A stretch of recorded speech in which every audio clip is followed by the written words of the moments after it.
Hayırdır, kaç para kazanıyorsun? 20 hayvandan da böyle bir şey girdin. Bir profesörden fazla maaş kazanıyor musun? Rakam söyleme de. Bu profesörden fazla kazanıyorum şu an.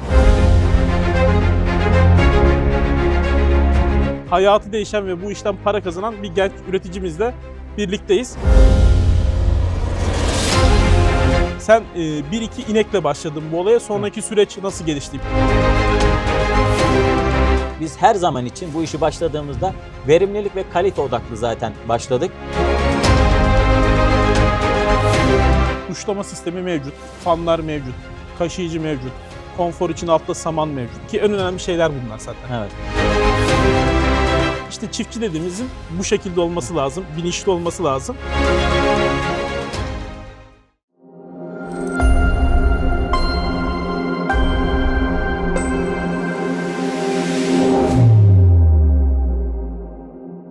Merhaba değerli üreticilerimiz. Aydın'da soğuk bir günden hepinize merhaba. Demek isterdik hep batı sıcak ama maalesef bugün soğuk günlerden bir tanesini yaşıyoruz. Normalde hep söylenen şeylerden bazıları var. Bugün tamamen böyle ekstrem farklı bir işletmedeyiz ve olaylar aslında tam tersine gidiyor.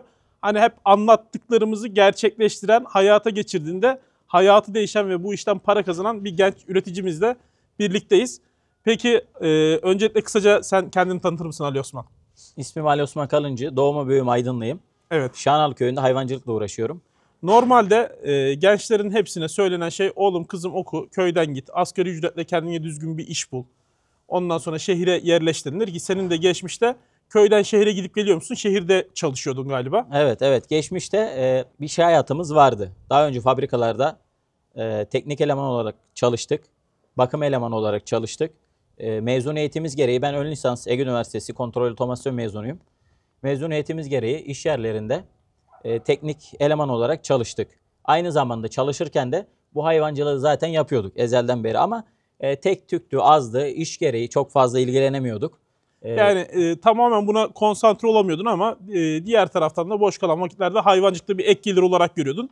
Ama bugün baktığımızda hayvancılık ana iş oldu şu anda. Evet. Ama diğer tarafı tamamen bıraktın. Yani normalde her ay garantili sigortanın yattığı bir işi bırakıp bu tarafta hayvancılık yapmaya başladın ki hayırdır kaç para kazanıyorsun 20 hayvandan da böyle bir şey girdin. Çünkü insanların en çok merak ettiği konu tamamen parasal odaklı. Mesela ben istifa ettim. Evet. Memuriyeti bıraktım, müdürlüğü bıraktım. Herkes soruyor hocam ayda kaç para kazanıyorsun diye. Şimdi ben aynısını sana sorayım. Ayda kaç para kazanıyorsun? Allah bereket versin diyelim hocam. Bir profesörden fazla maaş kazanıyor musun? Rakam söyleme de. Bu profesörden fazla kazanıyorum şu an. Yani şu anda 20 hayvanla bir profesörün maaşı değerli izleyiciler. Nereden baksak 80-90 bindir. 100 binden fazla kazandı. Ali Osman'ın hani ben tiyosunu vereyim o rakamı söylemek istemiyorum da. Bereketi kaçmasın maşallah diyeyim bu arada. Rahatlıkla kazanıyoruz galiba.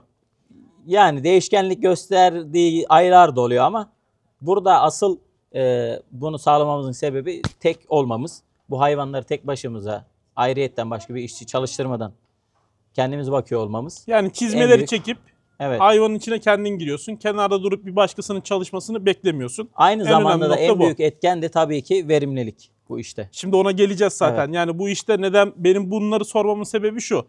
Biliyorsun herkes hayvancılık yapıyor. Sosyal medya açıp baktığımızda deli gibi yorumlar var. Bu işten para kazanamıyoruz, edemiyoruz. İşte yani çok fazla yemin kaç para hocam, süt parası ne kadar falan.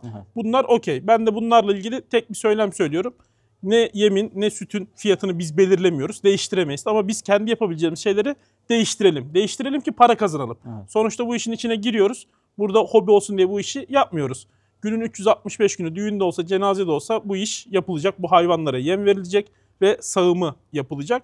Sen o kadar güzel bir örneksin ki şu anda burada gerçekten. Yani ben bu programı herkesin sonuna kadar izlemesini istiyorum ve normalde bizim programlar böyle 15-20 dakikadır ama sana bir süre falan da tanımıyorum. Yani ne kadar giderse devam edelim. Çünkü gerçekten örnek, rol model bir kişisin. Ben seni gerçekten takdir ediyorum. Çünkü anlattıklarımızın uygulandığında bu işin sihir olmadığını, herkesin yapabileceğini göstereceğin en önemli noktalar var. Bu program boyunca da bunlara değineceğiz zaten. Evet. Yani sen bu işi nasıl başardığının hikayesini dinlemeye geldik. Ki diğer üreticilerimiz de senin gibi 20 hayvanı olan, köyde yaşayan arkadaşlarımız da bu verimliliği yakalasın, bu parayı kazanabilsin. Çünkü hayvancılık para kazanmak için yapılır. Yoksa hobi amaçlı hayvancılık yapılmaz. Zaten hocam bu işi önce bir kere biz en büyük eksiklerimizden bir tanesi normal teknik şartları geçtikten sonra önce bir iş olarak görmemiz lazım, benimsememiz lazım yani. Diyeceğiz ki bu iş bizim işimiz. Biz bu işi Bu bir yapacaksak meslek. mesleğimiz. Biz bu işi en iyi şekilde nasıl yapabiliriz? Zaten insanlar araştırmaya başladığında nasıl daha verimli hale gelmeye, nasıl daha çok bir inekten verim alabiliriz? Bu sadece hayvancılıkta değil, aynı zamanda çiftçilikte de ve bütün sektörlerde de. Meslek, hangi meslek olduğu önemli değil. Hangi mesleği yapıyorsanız yapın. Bu hiç önemli değil. Hayvancılık yapın, herhangi bir meslekte yapabilirsiniz. Önce bir işinizin, mesleğinizin kıymetini bilin. Bunun hangi iş yaptığınız önemli değil. Önce yaptığınız işin, sahip olduğunuz mesleğin kıymetini bilin. Eğer seviyorsanız zorluklar elbette olacaktır. Zor olmayan hiçbir şey yok zaten. Başarı kolay elde edilmiyor. Bunları benimsedikten sonra artık biz bu ineklerden bu işi yapıyorsak, bu mesleği benimsediysek biz bunlardan en karlı, en verimli şekilde nasıl verim alabiliriz? Hemen burada şunu sorayım. Verim dedik ya. Biz şu anda işletmemizin ortalaması kaç litre? Süt ortalamamız. Şu anda 35 litre hocam. 35 litre. Demek ki hani normalde biz böyle yüksek verimleri söylediğimizde insanlara inanılmaz geliyor. Evet. O kadar döl tutma sorunu yaşıyorsundur o zaman derler. Döl tutma sorunu yaşıyor musun? Yok, çok fazla yaşamıyoruz. Tabii dönem dönem canlıyla uğraştığımız için ufak tefek problemler Bir de mutlaka oluyor. Aydın gibi bir yerde sıcak stresinin en Evet. pik olduğu bir yerde yazları söylemiyorum. Evet. Çünkü yazları bu bölgede klasik bu. Aynen. Ama onun dışında hani hocam hayvanlar çok süt verince çok hastalanır olayı vardır ya. Evet. Asıl benim değinmek istediğim nokta orası. Yok hocam, ben hatta Eylül ayından beri 3 sağımı geçtim. Burada 3 sağım yapıyorum. Süpersin. Çok fazla tepki gelmişti bana, işte 3 sağımla alakalı hala da söylenen var sözler. İşte hayvanlar çabuk yıpranır, çabuk sürüden çıkarma olur gibisiyle. Biz Eylül ayından beri yapıyoruz şimdilik. Hayvanların rahatında, konforunu çok fazla bir sıkıntı olduğunu görmedik. Bir de şeyi soracağım. Saman sende bedava mı? Hayırdır bu hayvanların altına saman atmışsın.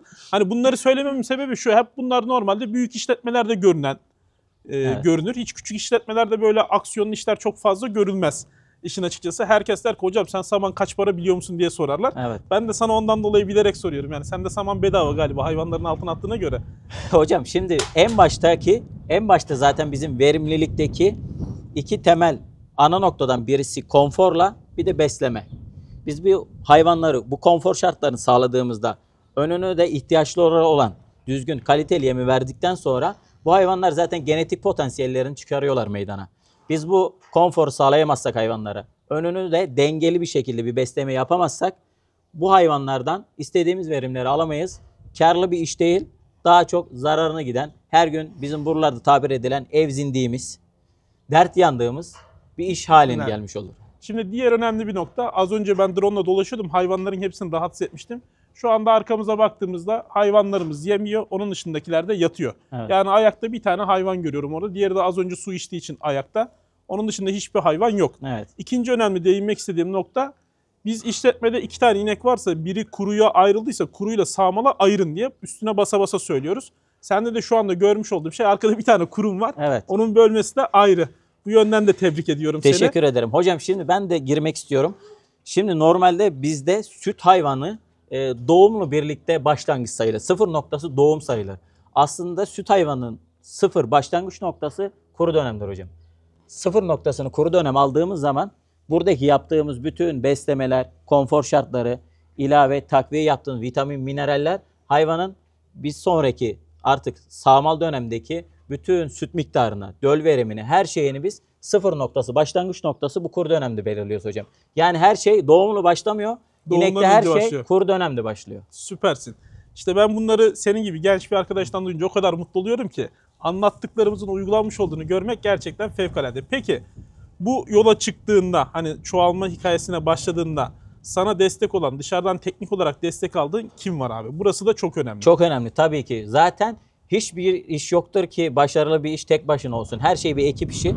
Ben de 3-4 tane hayvanım varken artık biraz daha bu işi profesyonel, biraz daha iyi yapmak istediğimde bu işi meslek olarak gördüğüm zaman işte nasıl daha iyi yapabilirim araştırdığım zaman kendi yöremizin veteriner hekimlerinden aynı zamanda yem firmasını danışmanlık yapan Ufuk hocamla beraber tanıştık. Yöre yemle tanıştık. O bizi bu işin biraz daha profesyonel nasıl yapılabileceği kısmında çok destekler, yardımcılar oldu. Yani profesyonel teknik destek aldığımız için biz bu konuma geldik. Şimdi ben tam bu noktaya değinmek istiyorum. Çünkü normalde hep şu vardır. İşte dışarıdan meslektaşlarımız, bizler, bu işi yapan arkadaşlar bir şeyler söylediğimizde işletmelerde bir ön yargı oluşuyor. Değişime kolay kabullenmiyorlar. Senin işletmeme baktığımızda duşlama sistemi mevcut, fanlar mevcut, kaşıyıcı mevcut, konfor için altta saman mevcut ki en önemli şeyler bunlar zaten. Evet. Bunlar varsa arkası geliyor. Sonradan yaptığın yeri daha yüksek yapmışsın. Az önce Ufuk hocamla konuşurken o da söylemişti. Sağımhanen pırıl pırıl. Yani kesinlikle tertemiz. Bu da önemli noktalardan bir tanesi. Yani burada değinmek istediğim nokta teknik destek aldığımızda ve bunları uyguladığımızda aslında sonuçlar sürpriz. Evet hocam, sürpriz değil. Şimdi zaten biz bu alaca Holstein hayvanı bakıyorsak işte normal standart neler veriyoruz? Buğday otu, yonca, pamuk çekirdeği, artık elimizde ne varsa süt yemi, slash. Bunun yanında bu hayvanların genetik potansiyelini tam alabilmemiz için, çıkarabilmemiz için bu vitamin, mineral takviyelerini mutlaka zaten kullanmamız lazım. Eğer bu hayvandan bu genetik potansiyelini almamız gerekiyorsa. Biz de bu vitamin, mineral, bütün hayvanların ihtiyaç olduğu bu diğer yemlerde artık yetersiz kalan, dışarıdan takviye yapacak olduğumuz şeylerde adından anlaşılacağı gibi ekstrem diye bir ürün var. Evet. Ekstrem ürününü kullandık. Ufuk hocam sağ olsun bize her konuda destek oldu. Yöreyen biz kapılarını açtı. Aynı zamanda süt numunesi mesela götürüyorum. Normal süt verdiğim yerde ben şeyin falan bakmıyorlar. Hani süt yağı, proteini çok fazla bakılmıyor. Normal alım yapıyorlar. Ben mesela arada bir numune alıp götürüyorum yöreyeme. Süt numunelerine bakıyoruz. Yem TMR'a götürüp onun protein oranı nedir, kuru maddesi nedir? Onun gibi bizi hizmetleri veriyorlar. Sağ olsun, teşekkür ederim onlara da. Bu ekstrem ürünle tanıştık. Teknik desteklerimizi aldık. Bütün hepsini harmanladık. Hayvanların ihtiyacı olan dengeli enerji, protein, vitamin, mineral dengelerini önüne koyduk. Bu konforları sağladık hayvanlara. Şimdi bize her programda sorulur ya da normalde bazen birçok yerden mesajlar gelir. Hocam hangi marka yem kullanalım? Rasyonu nasıl yapalım? Onu nasıl yapalım? Bunu nasıl yapalım? Ben de artık günümüzde bunun değiştiğini söylüyorum. Şöyle değiştiğini söylüyorum. Arkasında teknik ekibi güçlü olmayan bir yem, premix vesaire kullanmanın çok bir mantalitesi yok. Evet. Çünkü bu işler işletmeden işletmeye değişiyor kesinlikle. Bunun için ve sadece yemi vermemiz yeterli değil. İşte bu konforu sağlayamazsak, bu altlığı sağlayamazsak ve burada yemin hazırlanmasından bahsettiğin gibi sütün analizindeki değerlere bakarak senin işletme özelinde değerlendirmeler yapılmadan verimli bir hayvancılık yapılamaz. Bu da ancak senin bahsettiğin gibi bir ekip işiyle olur. Çalışmış olduğumuz firmanın arkasında güçlü bir ekip varsa bize bu teknik bilgiyi hiç bilgilerini gizlemeden alo dediğimizde bize erişip sağlayabiliyorsa ve biz de onların dediğini yapıyorsak bir de böyle bir durum var. Yani söylediği yapılmıyorsa da çok da bir kıymette kalmıyor. Yani. Bu anlamda işte ekstrem Ufuk hocam onunla ayrıca programlar yapacağım. Gerçekten ekstrem bir insan kendisi. Zaten kendisi devamlı Köy TV'de program yapıyor ama en azından bizim takipçilerimizden tanımayanlar varsa kesinlikle çok bayılacakları bir veteriner hekim abimiz, büyüğümüz. Ondan öğreneceğimiz çok şey var bu süreçte. Bu program serisinde özellikle bunlara tek tek değineceğiz. Sen işte Ufuk hocamın göstermiş olduğu, söylediği şeyleri yapınca yani sadece yem verince süt artmıyor. Bahsettiği şu olayları yapmasan bu süt verimini elde etme şansın yoktu zaten. Doğru mu? Ben kendimi şanslı hissediyorum zaten Ufuk hocamla tanıştığım için. Ufuk hoca ile beraber birlikte bu işi yapabilmenin, yani bu yörede, bu bölgede hayvancılık, süt hayvancılığı yapmak isteyenler, yapacak olanlar veya verimli yapmak isteyenler mutlaka Ufuk hocam bir görüşmesi, değmesi lazım diyorum ben. Kesinlikle. En azından tecrübelerinden bir faydalanması lazım. Hiç olmazsa bir bilgi alışverişi, fikir alması lazım diyorum. Yok ben yani, halimden memnunum, sıkıntı yok, ben böyle devam edeceğim diyenler için. Benim çok paraya ihtiyacım yok, az parayla ben sürünmeye devam etmek istiyorum diyenler bildiği yoldan devam etsinler. Öyle demeyelim de artık halinden memnun olanlar. Bu işin ama gerçeği bu. Sonuçta ben şunu söylüyorum. Hayvancılıkta ve tarımda kaybettiğimiz bir günü geri getirme şansı yok. Şimdi senin bu hayvandan 35 litre süt alma ihtimalin varken 25 litre alsaydın hem ülke ekonomisi için aradaki 10 litre geri getirebilir miyiz? Her gün ülke ekonomisi için de kayıp aslında baktığımızda. Yani yüksek genetik hocam bize ithal düve getir ya da ari işletmeden bir düve alalım, genetiği yüksek olsun. Ahıra bakıyorsun, o genetiği karşılayabilecek konfor yok. Evet. Onun önüne koyabileceği yem yok. Rasyonuna bakıyorsun, herhangi bir teknik destek almıyor. Bu adamın verimli olma şansı var mı? Yok. Para kazanma şansı var mı? Hocam bir de şunu demek istiyorum ben. Şimdi biz üreticiyiz. Bizim herhangi bir mesela teknik olarak bu işi yapan arkadaşlarımız var. Veteriner teknikeri veya zooteknist olarak. Ama biz normal üreticiler, hayvancıyız. Biz çobanız bunların başında. Biz bu işi bunların başında yapıyorsak önce hayvanların istediği konfor şartlarını, düzgün yemin hazırlanmasını, kaliteli düzgün yemin önlerine koyulmasını, bu görevlerim sağımda, sağım tekniklerini düzgün dikkat ettikten sonra düzgün bir şekilde sağılmasını dikkat etmemiz lazım. Onun haricinde çok işte vitamin, mineral, hangi iğneyi vuralım, şuna mı yapalım, buna yapalım. O veteriner hekimlerin veya zooteknistlerin bileceği bir iş. Yani Kesinlikle. teknik olan bir şeyleri teknik olan kişilere bırakalım. Biz önce yapmamız gereken işleri burada düzgün yapalım. Teknik olan kısımları teknik arkadaşlara bırakalım. Ve onların söyledikleri gibi yapalım ki Evet. sonuçlar bu şekilde güzel olsun. Yani netice itibariyle bu programın en temel noktalarından bir tanesi 19-20 hayvanla da 35 litre süt alınabiliyor. Karlı bir hayvancılık da yapılabiliyor. Yani çok da ütopik uzay mekiği vesaire de değil. Erişimi Değil. çok kolay.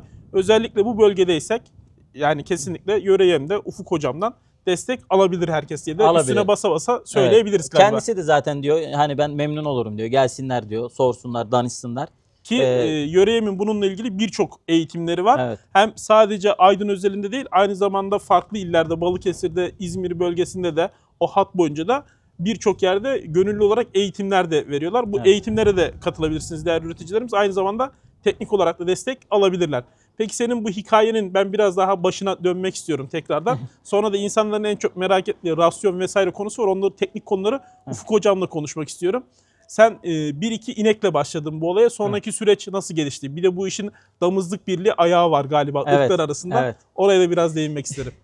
Hocam biz işte dediğiniz gibi 1-2 inekle başladık. Önce bir tane ineğimiz vardı. Doğdu. Erkek buzağısı oldu. Erkek buzağı dişi buzağıyla değiştirdik. Düvemiz oldu. Bir ineğimiz bir düvemiz oldu yani. Askere giderken dedim bir düve daha alayım. Askere giderken paramız tam çıkışmıyordu. Sam gideceğimiz zamanlarda biraz daha parayı bulduk. Askere gittiğimde parayı gönderdim ben buraya. Dedim o anlaştığım düveyi alın. Aldılar.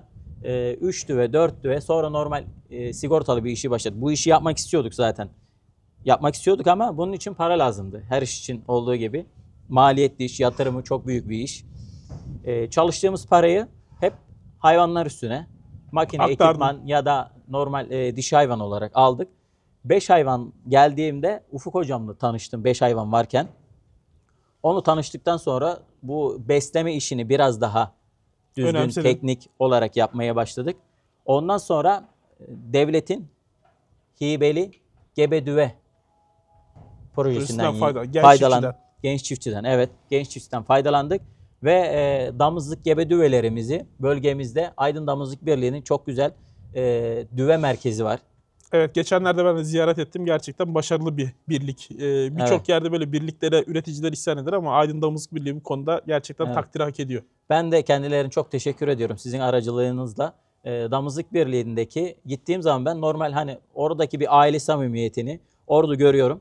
Gittik hayvanları seçtik. Çoğu yerlerden ben önce bilgi aldım. İşte Damızlık Birliği'nden hayvan alacağız. Önce bir ön araştırma yaptık tabii.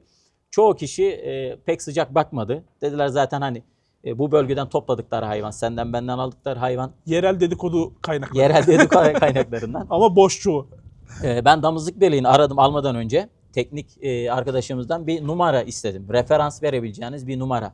Daha önceden sizden gebe düve alıp bakan damında olan birisinin numarasını istedim. Onlar sağ olsunlar verdiler. Gittim geçen yıl almıştı o arkadaş.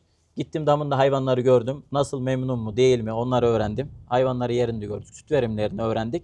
Sonra ben de almaya karar verdim. Damızlık Birliği'ne ilk bir 5 tane gebe düve aldık. Burada doğumlarını yaptılar.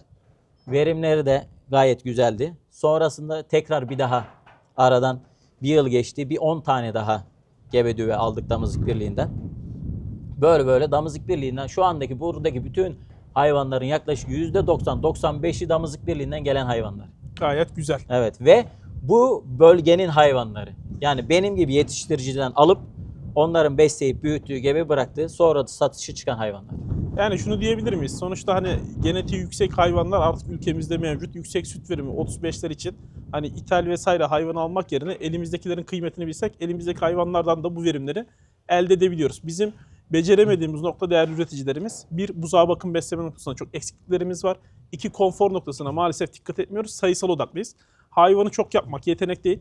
İşte ben geldiğimde de dikkatimi çeken şey şu alan genişliğinin bu hayvan sayısı için yeterli olması.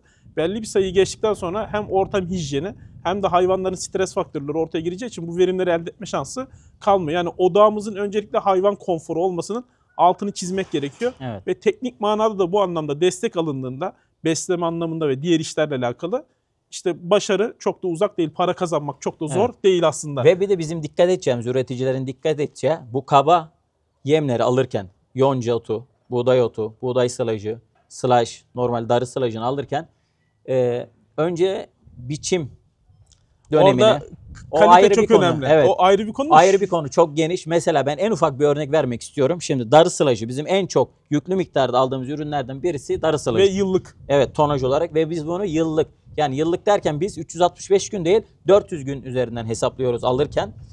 Şimdi bu mısır sılajının biçim dönemi ve biçecek olan makinenin özelliği o kadar önemli ki şöyle örnek vereyim.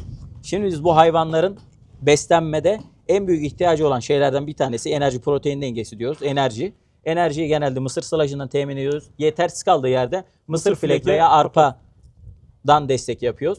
Şimdi benim burada orta kalitede bir darı sılajım var.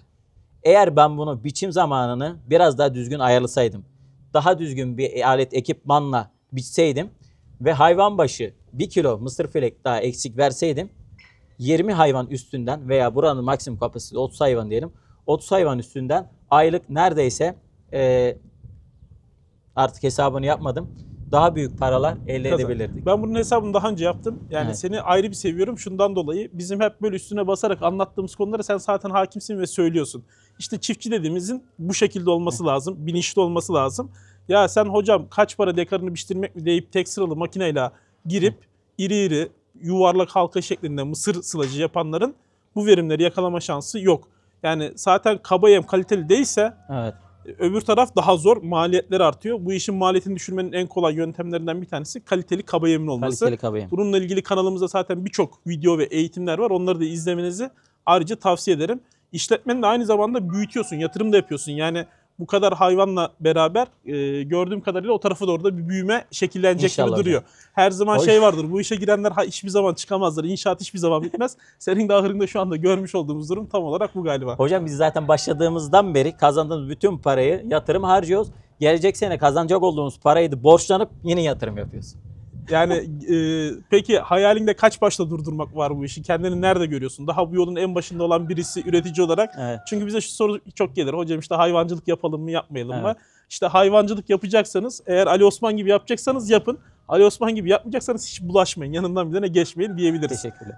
Hocam benim aklımda herhangi bir sayı veya bir kriter yok. Biz her zaman için bu işi başladığımızda verimlilik ve kalite odaklı zaten başladık. Yani sayıyla ilgili bir problemimiz yok. Ama verimlilik ve karlılıkla alakalı en üst seviyelerde olmak isteriz her zaman. Teşekkür ederim. Gerçekten çok keyifli ve yani o kadar mutlu olduğum nadir programlardan bir tanesi. Çünkü bugüne kadar anlatmış olduğumuz şeyleri böyle işletmelerin yapıyor olması, örnek olarak gösterilmesi bence çok ama çok önemliydi. Bu konuda Yöreyem'deki arkadaşlara, Ufuk hocama ve diğer bütün ekibe çok ama çok teşekkür ederim. Çünkü bu tarz işler ancak arkada teknik destek olduğunda bu başarılar geliyor. Evet. Ali Osman da bunun çok güzel bir örneği oldu. Son olarak eklemek istediğim bir şey var mı? Teşekkür ederim hocam. Ayağınız sağlık, buraya kadar geldiniz. Ben teşekkür Bu ederim. soğuk günde bu çekimi yaptık. Titreye titreye. Ya normalde hani ben soğuğa çok alışkınım ama artık sıcakta dura dura ben bile ne titremeye başladım. Evet değerli üreticilerimiz, güzel bir programın sonuna geldik. Birçok eğitimlerimizde anlatmış olduğumuz konuları küçük işletmelerde yaptığında karlılığın ne kadar kolay ve basit olduğunu aslında görebiliyoruz. Bütün mesele doğru ürünleri ve doğru kişilerden doğru teknik destekleri alabilmek bu işlerde çok önemli. Tabii ortaya bir çorba yapmamak lazım. Rehberi iyi seçip rehberin izinden gitmek gerekiyor. Bazen onlar da böyle köy kahvesinde çok fazla oluyor. Bir başka programda görüşmek üzere, görüşürüz.